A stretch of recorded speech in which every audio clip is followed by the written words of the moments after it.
Hey guys, it's Kylie.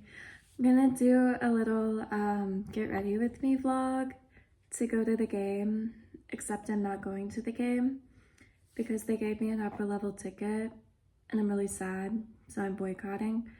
Gonna get ready though for this vlog. So, do some primer. Competency 1 is demonstrating ethical and professional behavior. At my internship, I demonstrate professional demeanor by arriving on time to all of my meetings, whether that be with a student or with my coworkers. My site doesn't really have a specific dress code. People wear kind of whatever they want. I just typically make sure that I don't have excess skin showing, like I won't wear a crop top if my tummy's showing. I also complete data sheets for each student, and each student has multiple coaches, so it's important to keep in communication and keep your information updated so that students' other coaches can be aware of what's going on with their students kind of across all facets, all domains. Competency 2 is advancing human rights and social, racial, economic, and environmental justice. At my site, I work with college-age students with disabilities, and advocating for human rights looks like assisting students in searching for employment opportunities, as well as encouraging students' participation in campus activities. Overall, the goal is to provide students with skills to be able to operate within our neurotypical world that is inherently disabling for our students with disabilities. Competency 3 is engaging in anti-racism, diversity, equity, and inclusion in practice. I demonstrate anti-oppressive practice by allowing my students to be the experts of their experiences and their needs, learning from my students about the ways that I can best promote their goals. My experience in this world is not that of someone with an intellectual or developmental disability, so I make sure not to provide solutions or encourage goals that may come across as paternalizing or come across as thinking I know better simply because I'm in a position of power. Carolina Life as a whole really promotes the social model of disability in which society is what's disabling to our students, not our students' individual diagnoses. Competency 4 is engaging in practice-informed research and research-informed practice.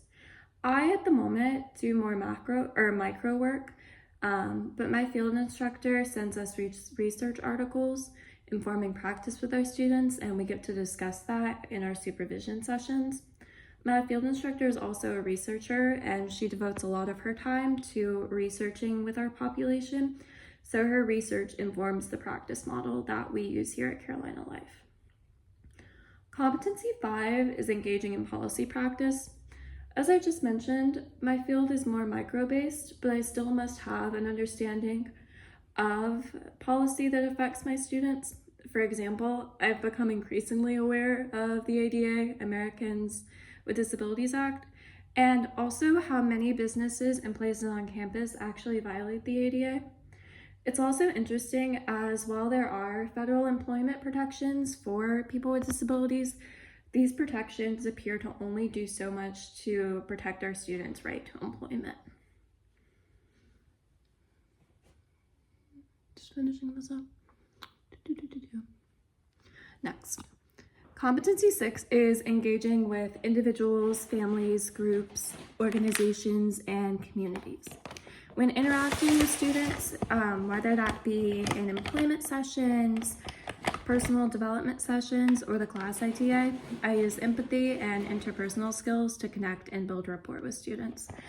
This looks like validating their emotions and just simply engaging in conversation with students that isn't necessarily goal-directed, such as asking students how their weekend went or what fun plans they have up. I found that that's been really beneficial in building rapport.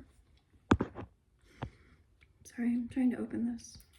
Competency 7 is assessing individuals, families, groups, organizations, and communities. In assessment, I view students in the context of their social environment. This looks like avoiding defining students based on their diagnostic criteria and assessing how a student's environment and their experiences shape their thoughts and behaviors. I also want to highlight that self-determination is a top priority at Carolina Life, particularly for our students, as within the disability community, many folks have not really been allowed the opportunity for self-determination, so it's important that we give our students the opportunity for that. I need to open this. This is a new thing. It's from Milk. I really like Milk. They're pretty cool. I think it goes on my eyebrows. So, Competency 8 is intervening with individuals, families, groups, organizations, and communities. I intervene with students through employment coaching, which is peer support through the employment process. I also shadow personal development sessions, which allow students to work on their personal goals, whether that be in terms of their social life, relational skills, mental health, or really anything that the student wants to work on that isn't covered in their other domains. In the class ITA, we use psychoeducation to educate our students on fitness and mental wellness. It has been so much fun teaching our class about some of the things that I get to learn about in class. It's very cool. I think this goes on my eyebrows. Well, anyways. Competency 9 is evaluation. At the end of the semester, I will be involved with evaluation of the students I work with, and this may look like evaluating if students have met their SMART goals, or subjectively, if the student feels that they have made progress towards their goals.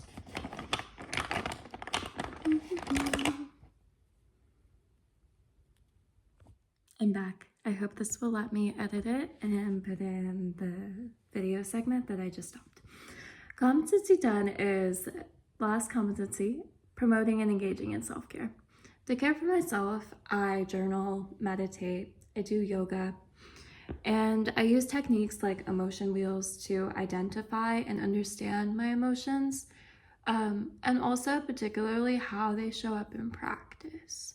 That looks like if I'm, feeling overwhelmed about something, thinking about how I'm still going to show up with my clients, even if I'm maybe mentally struggling on my own.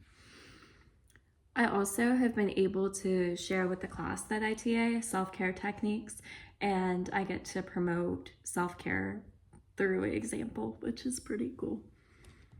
Yeah, overall, that is my experience so far at my internship.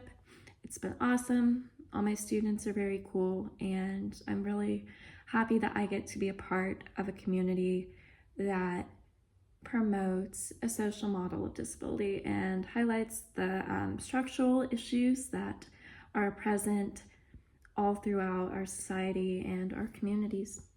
The end.